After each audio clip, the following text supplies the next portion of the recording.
nouvelle vidéo. Aujourd'hui on se retrouve pour une nouvelle vidéo et on se retrouve pour une vidéo 100% mode.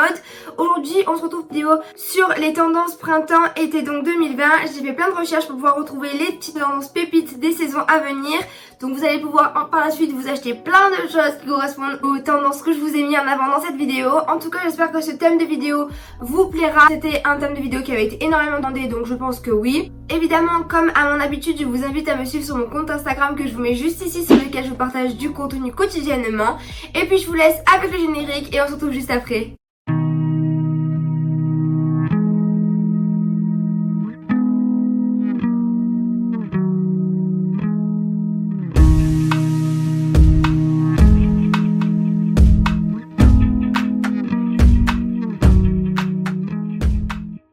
Donc pour cette vidéo tendance printemps-été 2020, la première tendance que je voulais mettre en avant, ça a été vraiment la tendance du satin.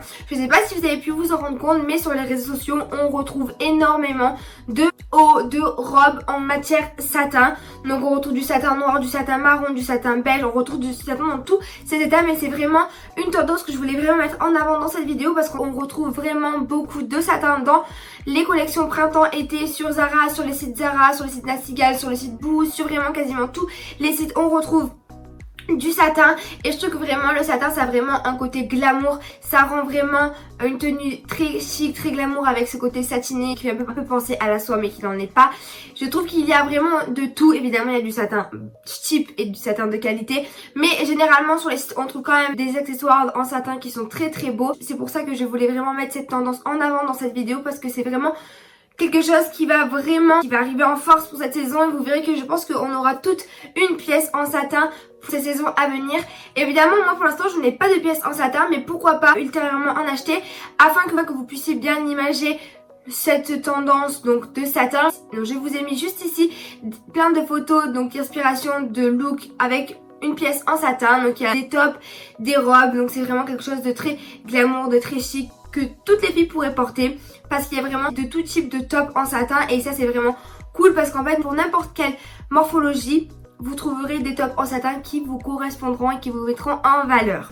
Ensuite la deuxième tendance que je voulais mettre en avant donc c'est la tendance des crop top romantiques que l'on retrouve énormément et encore plus cette année et sur tous les sites. J'ai scrollé tous les sites de A à Z pour essayer de bien avoir du contenu qui est vraiment pertinent et je peux vous dire que les crop tops, les hauts romantiques, tout ça, ça arrive en force. Même les robes romantiques, elles arrivent en force. Ça va vraiment être une tendance d'habits que l'on va énormément retrouver pendant ces saisons à revenir dès que nous serons de nouveau de sortie. Et vraiment, je voulais vous le mettre en avant parce que c'est trop beau. Et encore une fois, il y a vraiment des tops et des coupes de t-shirts, de crop top pour toutes les morphologies, ce qui est super parce que du coup on a des tops avec des fines bretelles, on a des tops avec les cols bateau, je sais plus comment on appelle ça, les cols qui tombent sur les épaules, on a d'autres cols qui vraiment sont en plein milieu de l'épaule donc qui cachent les épaules pour certaines filles qui n'aiment pas leurs épaules et c'est vraiment top. On a même d'autres qui sont avec des manches courtes qui sont très jolies ou avec un effet un peu corset resserré au niveau des côtes et au dessus un peu plus large qui font très romantique. C'est vraiment trop beau. C'est pour ça que je voulais vraiment mettre en avant la tendance du top romantique. On continue. La troisième tendance que l'on retrouve énormément aujourd'hui sur nos réseaux sociaux, sur Pinterest et qui va être vraiment une tendance qui va vraiment arriver pour les saisons prochaines, c'est vraiment les tops bustiers. Donc on en mange à toutes les sauces. Il y a le bustier blanc, le bustier noir. Il y a aussi le top bustier mais que au niveau des balcons de la poitrine, enfin qui viennent relever la poitrine, qui sont vraiment trop beaux. Il y a avec du froufrou, sans froufrou, différentes matières, c'est vraiment top, on en mange à toutes les sauces. Mais ce que j'aime avec cette tendance c'est qu'elle est vraiment nouvelle, que c'est vraiment du nouveau, qu'on n'avait pas vu parce qu'auparavant tout ce qui était top bustier on n'en voyait plus beaucoup, même les robes de mariée dites bustier on en voyait de moins en moins alors que c'était quand même très joli. Tout dépend les styles mais je trouvais ça quand même très joli. Et maintenant avec cette mode bustier ça va être génial, on va pouvoir se régaler parce que imaginez un look avec un bustier de n'importe quelle couleur, avec par exemple un bustier noir, on va dire noir satin, avec un petit jean mom fit assez clair, puis une belle paire d'escarpins style Bottega Veneta. Parfait, donc j'adore. Évidemment comme d'habitude des looks vont défiler juste ici pour vous donner un peu des idées de looks à reproduire et pour que vous puissiez bien vous imaginer dans le futur avec ces vêtements, oui ou non évidemment, si cela vous plaît ou si cela ne vous plaît pas. Au moins vous pourrez savoir si c'est peut-être des produits sur lesquels vous pourrez vous tourner plus tard ou pas du tout. On continue, et la quatrième tendance que je voulais vraiment mettre en avant dans cette vidéo, donc ça a été la tendance de la sandale Dad Shoes. Alors pourquoi? Je pense que vous avez sûrement dû voir passer ces chaussures sur vos réseaux sociaux, mais il y a Chanel qui ont sorti donc leur nouvelle sandale que je vous mets juste ici. Donc évidemment ce n'est pas un screen écran encore une fois de Chanel, parce qu'à mon avis c'est une édition limitée qui est vendu qu'en magasin, et en plus qui doit être sur liste d'attente à mon avis, parce qu'on n'en voit pas beaucoup avec. Mais au départ j'avais du mal, je trouvais que ça faisait vraiment des gros pieds, et au final comment ils les ont customisés, comment ils les ont détournés, je trouve ça trop beau. Il y a vraiment différents univers donc de la sandale Dad Shoes de chez Chanel, donc je vous les mettrai ici en train de défiler.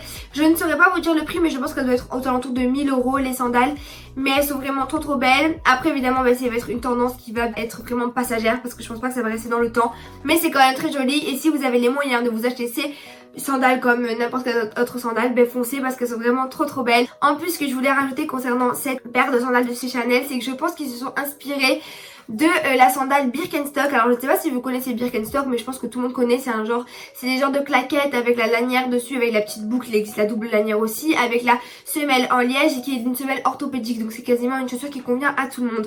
Et en fait il y avait Birkenstock qui avait sorti cette grosse sandale il y a quelques années de ça, il y a maintenant bien longtemps, et que je vous mettrai juste ici. Et je pense que Chanel se sont un peu inspirés de la Birkenstock pour sortir leur sandale qui ressemble énormément, vous verrez. Si vous trouvez pas, vous me le dites en commentaire aussi. Tout dépend les habits. Tous les habits sont bons à prendre. Ensuite, le tie and dye. Et évidemment, le tie and dye, on le retrouve énormément cette année sur les vêtements. On le retrouve sur des crop tops, on le retrouve sur des sweats, sur des ensembles de sweats. Vraiment, c'est vraiment trop beau. Au départ, j'étais pas trop fan. Je me disais, oula, ça fait un peu clown, toutes ces couleurs. Et au final, c'est très beau. La tendance est facilement arrivée grâce à ce confinement et ce virus qui nous a cloîtré chez nous. Du coup, on avait envie d'acheter des tenues loungear dans lesquelles on allait être confortable à la maison, mais je trouve quand même que ces ensembles sont réussis, parce que quand ils font des ensembles assortis crop top, jogging ou même sweat jogging, c'est vraiment trop beau. Il y en a pour tous les goûts. Il y a des tie and dye dans le noir et dans le gris, dans le pink, donc il y en a pour tous les goûts, pour toutes les couleurs préférées des filles et des garçons évidemment, parce que c'est des fois des ensembles qui sont mixtes et qui vont aussi bien aux filles qu'aux garçons. Et je trouve ça super beau. J'espère un jour m'en acheter un. Pour l'instant je ne suis pas tombée. Je pense que j'en achèterai un quand je tomberai en année en boutique, quand on reprendra toutes et tous le shopping dans la vie réelle et plus le shopping en ligne. Mais je trouve ça vraiment très beau. Je pense que les premiers qui sont sortis le tie and dye, ça a été, si je me trompe pas, Eleven Paris qui l'ont ressorti il y a pas longtemps, et ça a été le gros boom qui a lancé la tendance du tie and dye. C'est vraiment une tendance qui est vraiment très jolie, qui devrait rester selon moi, mais ça va être aussi une tendance passagère. Et enfin, la dernière tendance pour cette vidéo, ça va être la tendance Bottega Veneta. Alors pourquoi? Tout simplement parce que je pense que vous avez pu voir que Bottega Veneta ont connu un énorme essor cette saison, avec vraiment une montée en notoriété énorme. On retrouve leurs escarpins, leurs mules, leurs sacs à main, leurs petites pochettes, on les retrouve de partout. C'est vraiment des pépites que tout le monde s'arrache. Évidemment, c'est un certain prix, ça a vraiment un certain coût, mais c'est quand même une très belle tendance. On retrouve plein de dupes maintenant de marques qui s'en inspirent de ce cuir matelassé et qui font leur propre escarpin matelassé, leur propre sac, et c'est ça que je trouve vraiment trop beau. Donc ici vous retrouverez les articles de Bottega Veneta qui défilent. Et je trouve ça vraiment trop beau. Je trouve que vraiment ils ont réussi à travailler un sac qui donne un certain style. Après moi, pour être honnête avec vous, j'adore leurs escarpins. J'aime moins leurs escarpins en résille. J'adore ce côté carré qu'ils font sur certains modèles qui est vraiment trop beau. Ça me rappelle un peu les années 90 si je me trompe pas, ou 70, qui c'est vraiment trop beau. J'adore. En plus il y a plein de dupes si vous n'avez pas envie de mettre autant, et surtout que je pense que c'est même pas trop possible, parce que c'est vraiment des escarpins qui sont souvent en rupture de stock, mais c'est vraiment trop beau. Et ensuite, le petit astérix que je voulais rajouter concernant Bottega Veneta, c'est que leurs sacs sont réussis, ça a l'air d'être un beau cuir, mais je n'ai pas encore eu vraiment de coup de cœur. Je n'aime pas trop la forme qu'ils ont leurs sacs, la couleur des cuirs j'adore, mais la forme je ne suis pas trop fan. Mais je étais obligée de vous en parler parce que la tendance Bottega Veneta, on en entend parler et on la voit énormément sur les réseaux sociaux. Donc voilà, on en a fini avec cette vidéo. J'espère qu'elle vous aura plu. J'espère que les tendances que je vous aurai présentées vous auront intéressé. En tout cas, je l'espère du fond du cœur. Évidemment, n'hésitez pas à me dire en commentaire si la vidéo vous a plu et si certains des articles que j'ai mis en avant, vous les possédez chez vous à la maison dans votre dressing.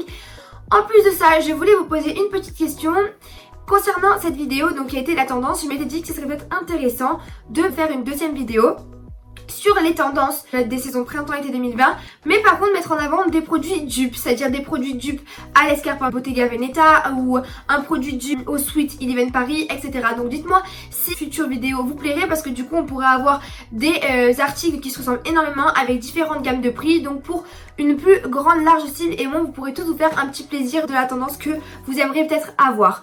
Donc n'hésitez pas à me dire en commentaire ce que vous penserez de cette idée. En tout cas, ce fut un plaisir de vous faire cette vidéo. Évidemment, comme d'habitude, je vous dis à très vite pour une prochaine vidéo et je vous fais plein de gros bisous. Bisous.